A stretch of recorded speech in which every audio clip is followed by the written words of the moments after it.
Herzlich willkommen auf dem YouTube-Kanal von eBakery, die Agentur für Online-Händler.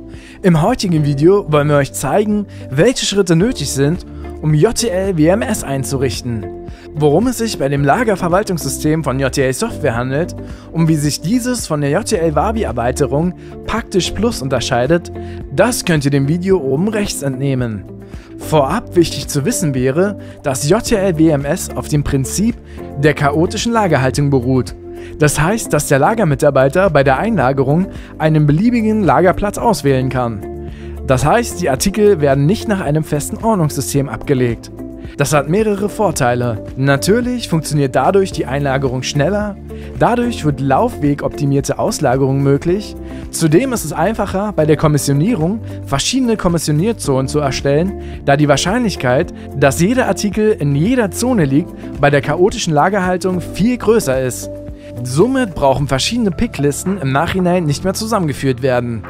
Dies ist vor allem ein großer Vorteil bei der rollenden Kommissionierung. Welche Kommissioniermöglichkeit euch noch zur Verfügung steht, das erklärt euch Stefan Hanke im Video oben rechts. Da wir nun wissen, was es mit der WMS auf sich hat, geht es an die Lizenzbuchung. Geht hierfür in euer JTL Kundencenter auf die Lagerverwaltung, dann auf JTL WMS und dort könnt ihr dann das Lagerverwaltungssystem 14 Tage lang kostenlos testen. Es ist egal, wie viele Benutzer ihr anlegt, für die 14 Tage bleibt das kostenlos. Danach wird für jeden Benutzer, der über den kostenlosen einen Benutzer hinausgeht, eine monatliche Gebühr von 99 € fällig. Hier im JTL Kundencenter könnt ihr dann übrigens auch ganz einfach weitere Benutzer hinzufügen. Sobald wir die Lizenz gebucht haben, können wir JTL WMS installieren. Diese wird über die JTL WMS Exe gestartet, welche im gleichen Verzeichnis wie die JTL Wavi Exe, JTL Ameise Exe etc. liegt. Als Vorbereitung muss in JTL Wavi euer Lager bereits angelegt sein. Dafür öffnet JTL Wavi und geht im Menü Lager auf Lager anlegen. Hier müsst ihr nun eure wichtigen Parameter eintragen und auf Anlegen klicken. Wichtig für euch zu beachten ist, dass im Dropdown-Menü für Typ des Warenlagers bei euch WMS-Lager ausgewählt sein muss, was dann so aussieht. Im Anschluss kommt dann die Anfrage, ob euch der JTL WMS Einrichtungsassistent unterstützen soll. Bejaht das und schon wird dieser geöffnet. Tragt hier als erstes das Kürzel für euer Lager ein. Im nächsten Step tragt die Daten des Ansprechpartners und die Lageranschrift ein.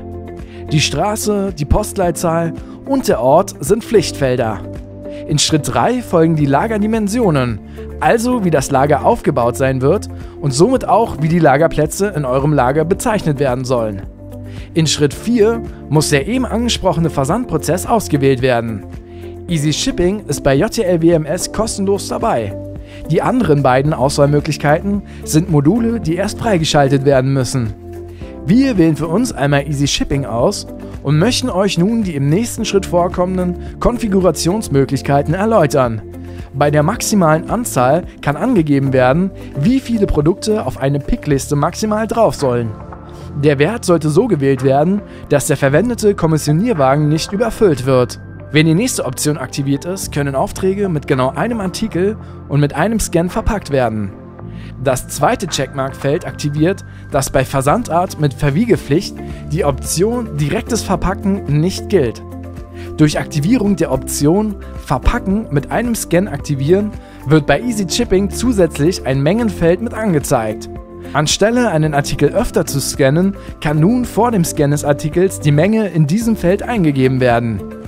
Verpacken direkt aus dem Wareneingang erlauben bedeutet, dass in JTL WMS im Standard-Wareneingang und im freien Wareneingang bei jedem Artikel geprüft wird, ob dieser in einer Bestellung mit genau einem Artikel vorkommt.